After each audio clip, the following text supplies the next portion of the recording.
So we're going to move on to Late Registration.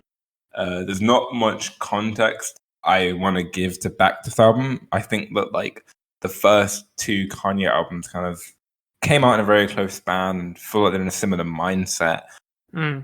So for me, the way that I actually had very little idea of this album. I obviously knew it existed, and that it was in the same sort of artistic field as The College Dropout. But I kind of feel like this album is viewed as the kind of not awkward sibling of The College Dropout, but kind of just the other one in a way. College Dropout is like the monolith, and Late Registration is kind of like the in-between of what Kanye would go on to do with Graduation and the later stuff. So yeah, I just didn't really have. I just sort of imagined it as a continuation of the sort of styles and themes that he had on The College Dropout. Yeah, I think I had a similar thing coming into The College Dropout and Dark Twisted Fantasy, which people really want you to listen to. And man, when I first heard Late Registration, that was when Cupid came over, struck an arrow through my heart, and I fell in love with Kanye with this album. This was the album that made me understand why people go on and on about Kanye. I think this is the best album we've ever covered on the show. I don't think we've ever done anything of this. Caligula comes close, Father John Misty close, but I think that we haven't done anything on this scale and consistency in terms of quality and grandeur. So confident and well formed and informative of like all the rappers I like today. I like they are doing some version of this album at point, and this is an impeccable album for me. This is just one of my favorite time. I am completely enamored with it. I'm scared to hear what you think about it, but yeah, what did you think about it? It was okay. I'm fucking with you. Dude, I couldn't have been more wrong. I can't believe we're in such agreement.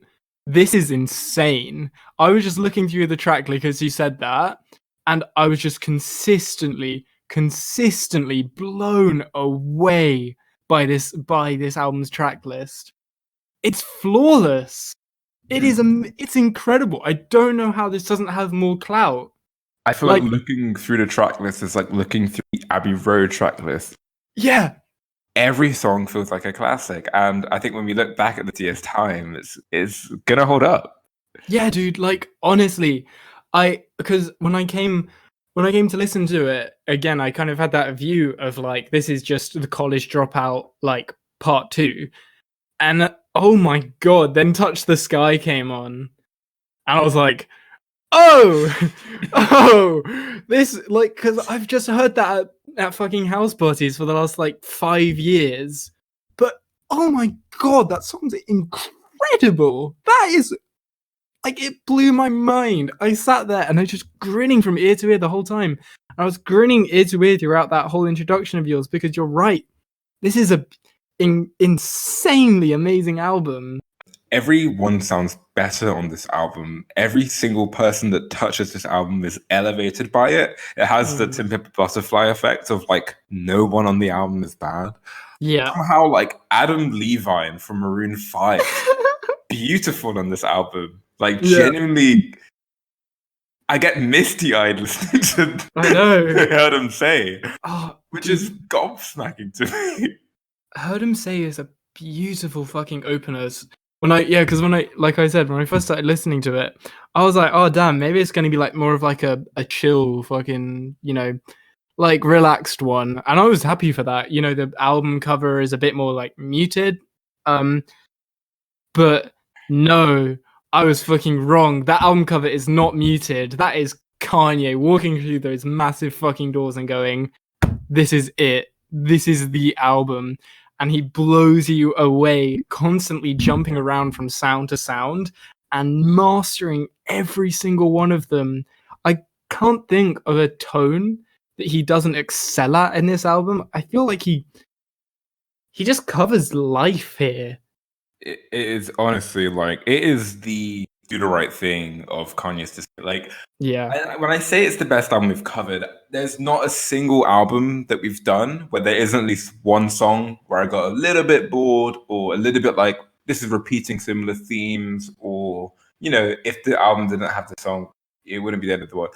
This album, I think every track is either conceptually rich or does something with the production that's so insane that losing it would like, I don't know, have some weird butterfly effect and injury reserve wouldn't exist anymore or something. Like, it's so grandiose. And the way the minute the album starts, you get the same, it's so amazing, the unraveling. Like, you get the same voice in the first album who introduces that, saying, talking down to Kanye, condescending to him, and then this gorgeous piano comes in. And it's just like, it feels so theatrical, and it's like, we're in something bigger. Like, this is going to be next level, and this is it. This is the best Kanye album, in my opinion. This is the peak of Kanye. This justifies everything somehow. Yeah.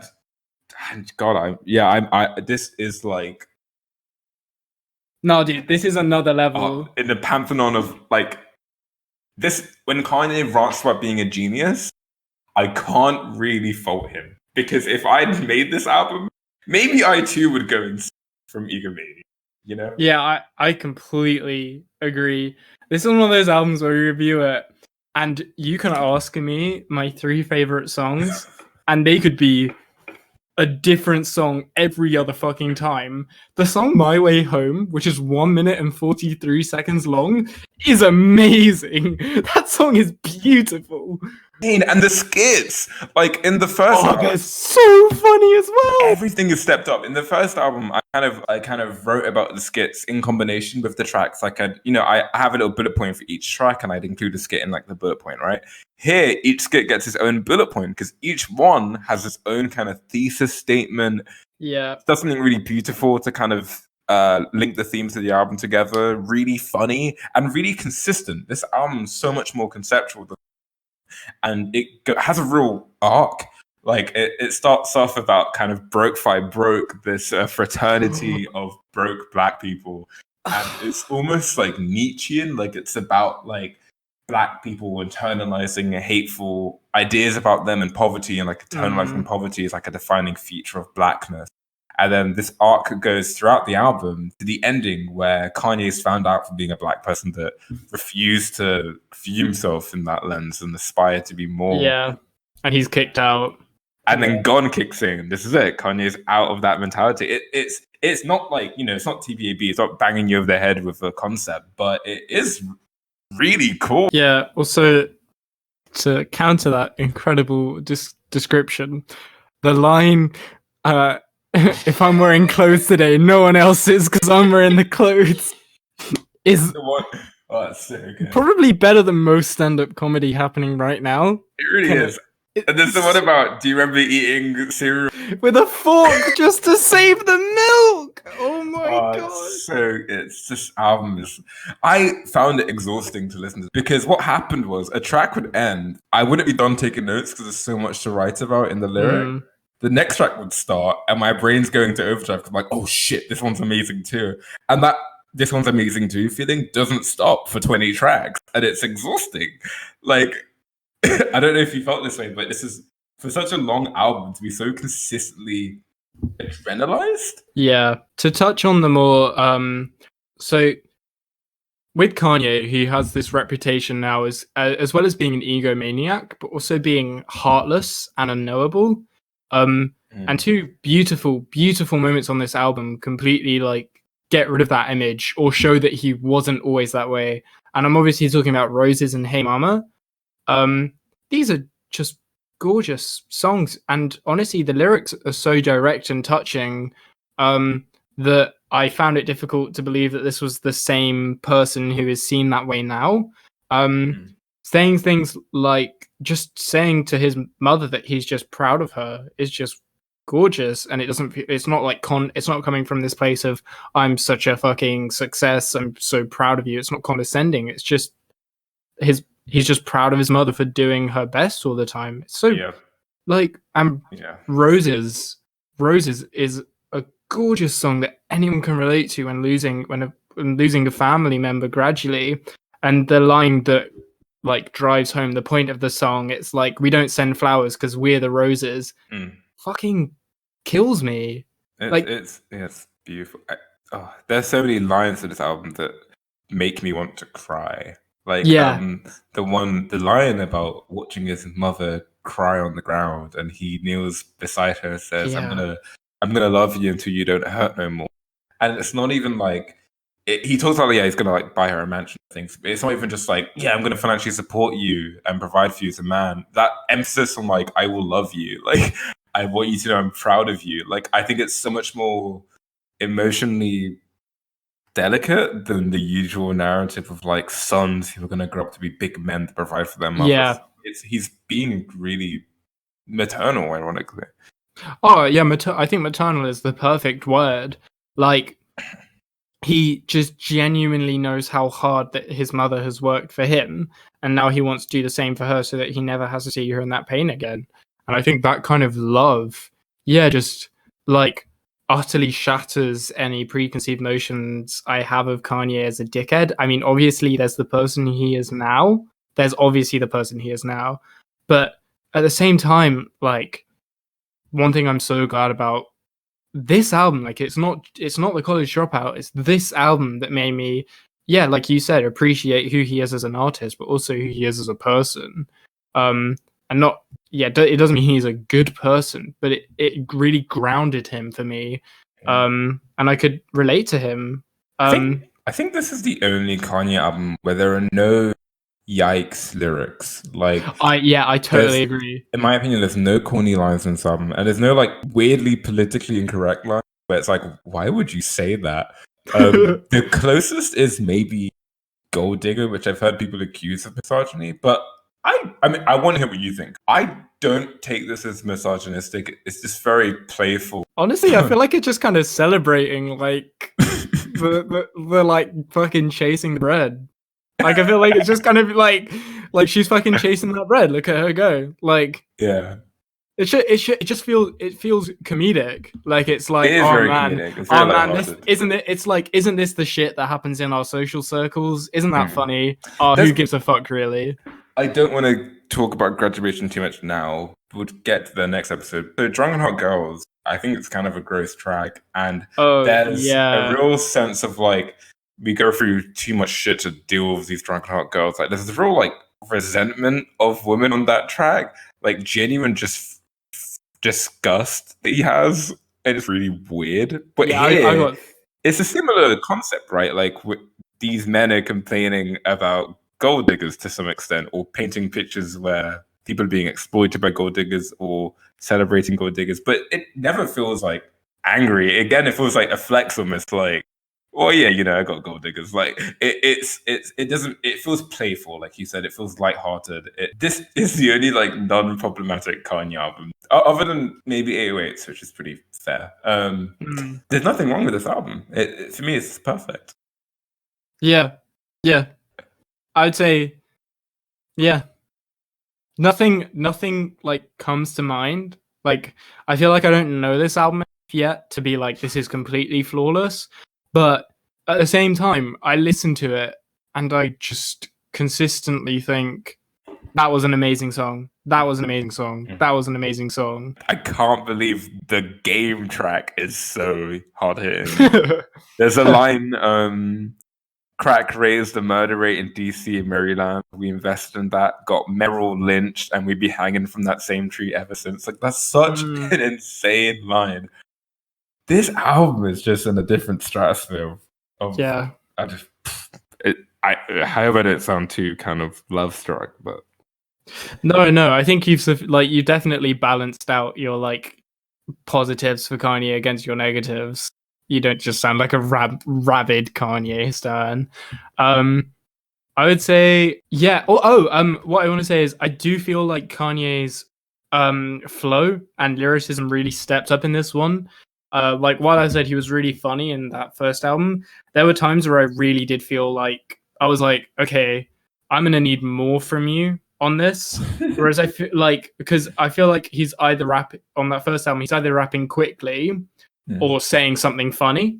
Whereas in this one, he's constantly adapting to the beats. He's constantly got something funny to say while also delivering it in a rhythmically satisfying way. So yeah, I just say that's another thing that's just, it's like this album, it isn't just the College Dropout done better in every way. It really does feel like its own thing as well. Yeah. It's got a different attitude. Like, it's not, there's a humility to the College Dropout. There's like you said, it's like chippy. This one, it is sort of like, it has all of the so you know how like later Kanye discography very carried by like delusion of grandeur, which he's self-aware of. He's making it artsy. Yeah. This is grandeur, but there's no delusion. This is like the return, and we're all happy that this is the king. You know, Yeah. like this, like tracks like Celebration, We Can Make It Better, celebratory, bragging. But I feel like I'm part of it. Like I feel happy for him, and I feel like in a way I can lift up my community with this. And even a song like Late, you know, which is really braggy. I love it. I love his attitude. I love throw this at the end if I'm too late for the intro. Great method line. There's I'll be there in 5 minutes. 5 hours later, I'll be there in 5 minutes. Like his obnoxious persona is wonderful on this album. It's addictive, infatuating. It really like you're so infatuating into it. Like I'm like it's like being flexed on and just being like, yeah, honestly, just do it. You're so fucking talented. It's like what I said before when we were talking about the College Dropout. You can be as braggadocious as you fucking want. Just have the fucking reason to be. Like you just have to be able to pull it off. And honestly, he could be more braggadocious, and he would like deserve it on this album. And this is maybe the only Kanye album, a sex song that doesn't feel sleazy and is actually kind of sexy. The Addiction, really sultry and eerie and slow, and I love his flow in it. And it's like, you know, I get into it, and like from this point on, every time there's a sex Kanye song, it's always kind of smutty and gross. Even when it's like not offensive, it's always like, it's never sexy. I don't know what you're trying to do. It's off-putting. Anyway, what are your? Well, I'll start this time. Yeah, go for it. My least favorite tracks. Can I say picking my least favorite track was? I spent like 5 minutes just staring at the track list, like, what am I gonna pick? Anyway, so I went purely off of like emotion and like because this album's been with me for years. So just the tracks that like I've heard a million times, like I always go back to. I picked those basically. So first up is Heard 'Em Say. Yeah. First of all, the skit before this track is so funny. The "Do I Got a Promise" face, Kanye. Really funny skit. I love that skit. And then we're launched into this gorgeous moving piano piece of Adam Levine of all people crooning wonderfully over the hook. Kanye delivers a somber, melancholic, kind of class critical track about, you know, America's false promise of wealth. Like there are some of the best Kanye lines in his whole career here, where he talks about getting a raise in the minimum wage and how the government's administering aids.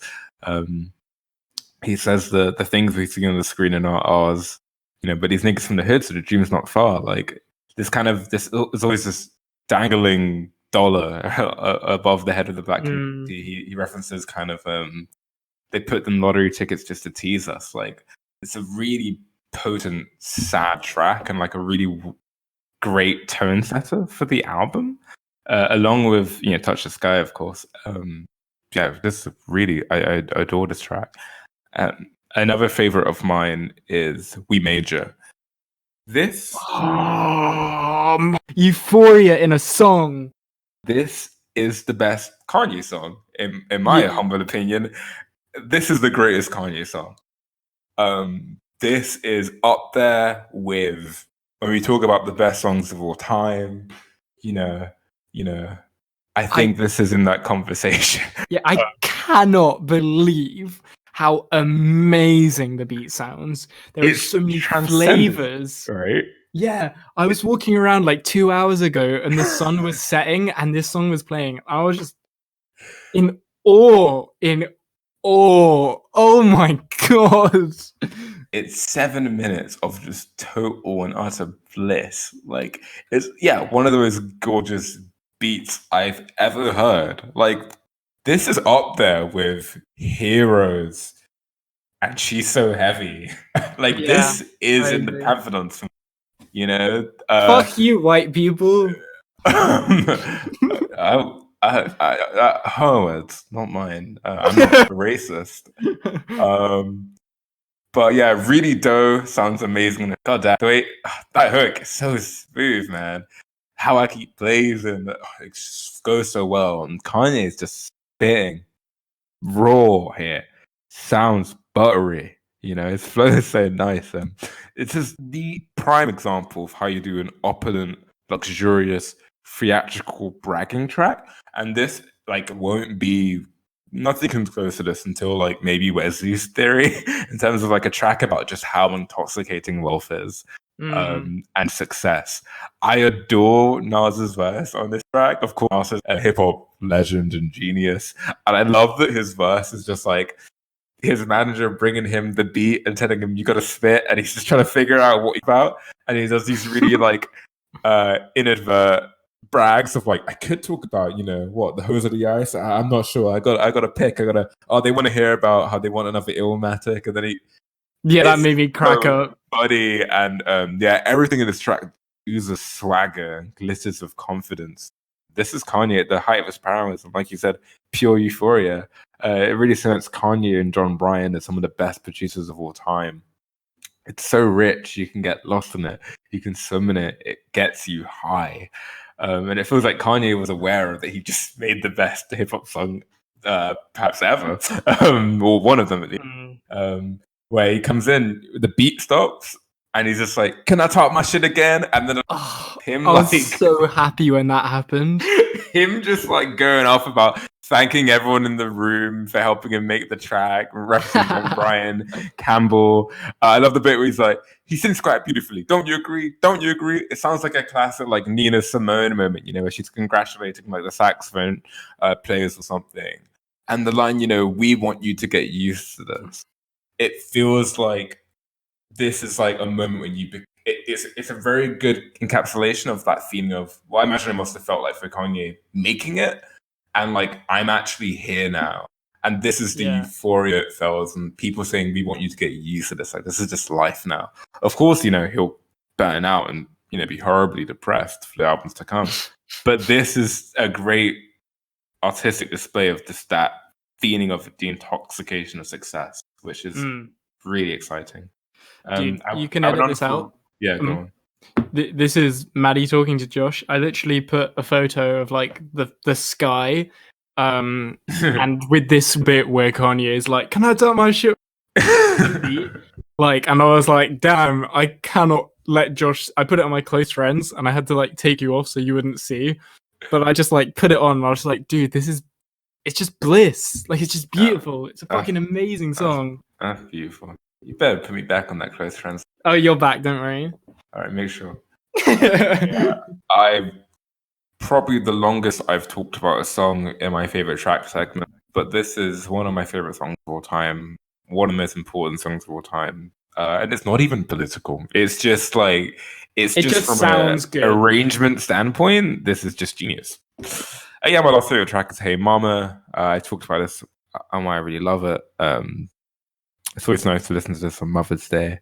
And especially as, I guess, looking back, knowing that a lot of the latter half of Kanye's discography is fueled by the pain of losing his mother, this is a really tough track to go back to. And my least favorite track, I don't have one.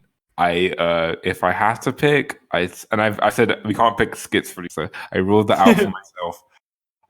I'd probably pick Crack Music.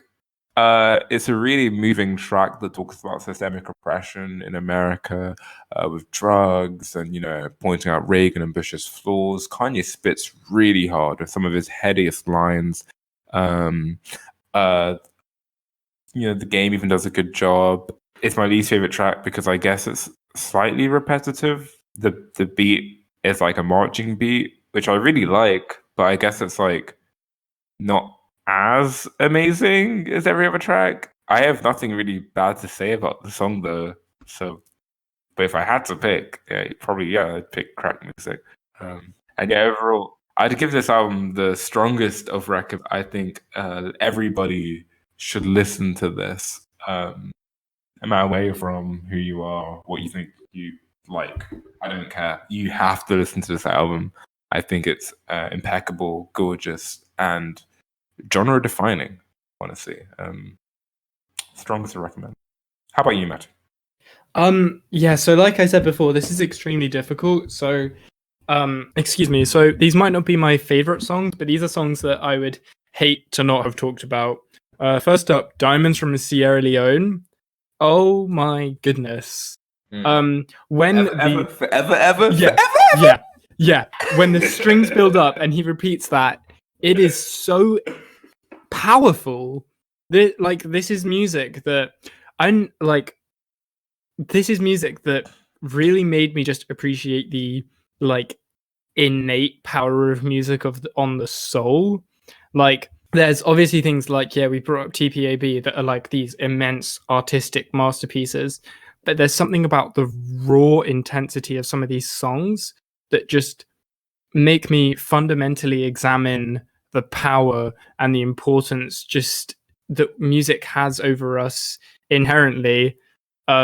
And it's not a learned thing. I just think there's truly something within us that makes us appreciate that. And this song hones in on that so incredibly with its mysterious opening and how it explodes onto the scene with Kanye's verse and just the instrumental going off as well.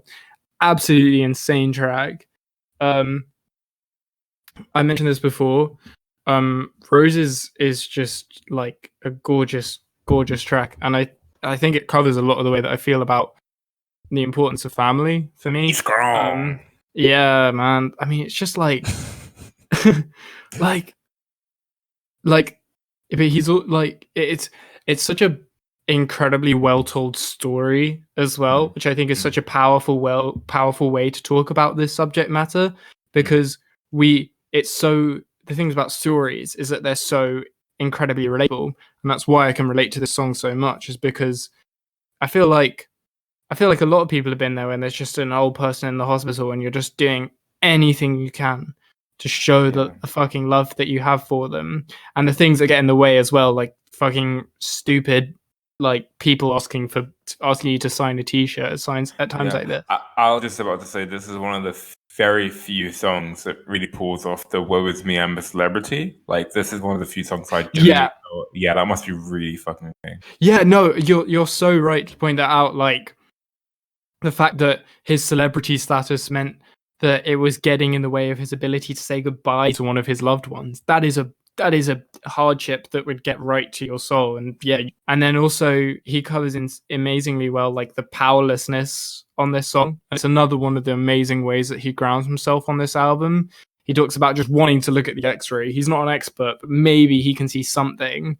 And I feel like, yeah, that's something that we don't get a lot of Kanye later on, where he's just wanting to do whatever he can to fix something. And he is admitting himself that he probably won't be able to do something. And only is he doing that, but he is talking about that in a subject matter that is so personal and so relatable to so many.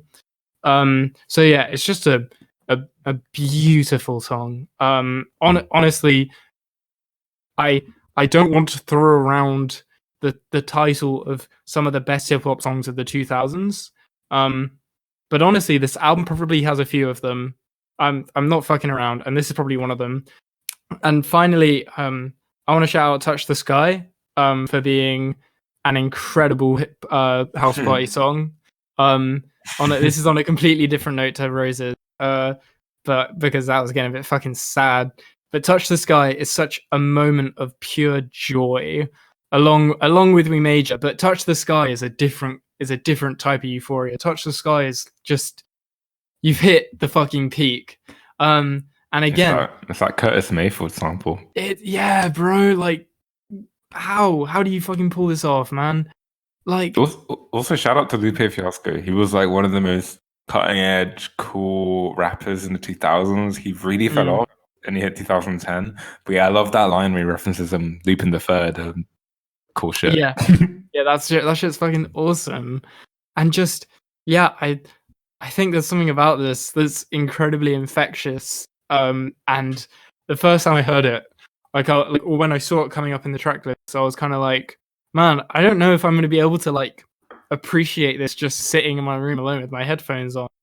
But it just put a smile on my face, like a huge grin, and just nothing was going on. But not just because of the times it reminded me of, but just because it's just such a fundamental understanding of the sound of pure joy, and that's this song. So yeah, fucking shout out to Touch the Sky. I actually would probably agree with you. I think Crack Music is probably the song that I found.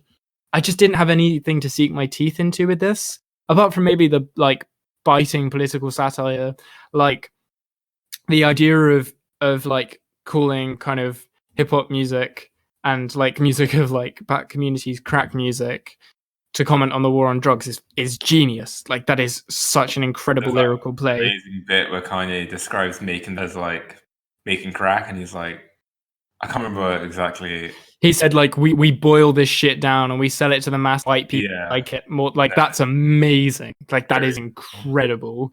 The parallels he manages to extrapolate are just. I really want to like read out the specific line. Oh yeah.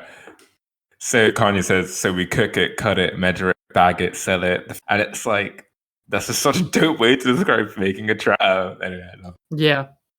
So, yeah, but so again, that song has some amazing lyrical shit going on. But yeah, I find the instrumental a bit lacking. It's just not particularly unique to me. Again, it's one of those songs where you scroll through the track list and you kind of look at everything, and everything else has had a huge impact on me. But this is the one where I'm kind of like, I could skip it. I wouldn't, but I could if I was going to skip anything. Overall, I'd recommend this album. Obviously, yes. I give this, yet again, the highest of recommends because I think this does a lot for everyone. It's incredibly melodic. So if the sort of more rhythmic nature of hip hop isn't for you, then give this a go. I think as well, if you're a Kanye skeptic, or you feel like if Kanye it couldn't be as good as he was to be forgiven for who he is now, listen to this album, because as Josh said at the beginning, the person he is now, apart from maybe the political stuff, that's kind of different. But musically and artistically, the person he is now is completely excused by this album. He can do whatever the hell he wants. It's like Paul McCartney. We just kind of let him do his thing because he was in the Beatles. So yeah, highest of recommends. This is a joy of an album, but also it's not just joy. It's everything. It's beautiful. Awesome. Well, there's a wrap overall. We're off to a good start with Kanye. Yeah, bro. That was it's fucking so much fun to do. Yeah, well, outside of the retrospective, what films will be coming next week? So next week you can hear us talking about Baccarat. It's actually it literally while recording this just got announced that the country is going into an enforced lockdown. So if you have Mubi, it's on there. I think it might be on Curzon Home Cinema as well. But yeah, don't worry, we are a coronavirus-proof podcast. We record from a distance. But yeah, that's the film we're talking about. That'll be out on Tuesday, as always. Yeah. That is really fucked up that happened. Yeah, dude. Okay. Yep. Serious shit. We'll talk about that during the break. Well, yeah, thanks a lot for listening. Catch you next time to talk about Baccarat. That's it. It's spelled Bacurau. Yeah. And also follow our Instagram and Twitters at Minority Arts Podcast. For the Instagram, there's an underscore between each word. Awesome. Yeah, we have ticked all the boxes. Goodbye, everybody. Good night. Bye.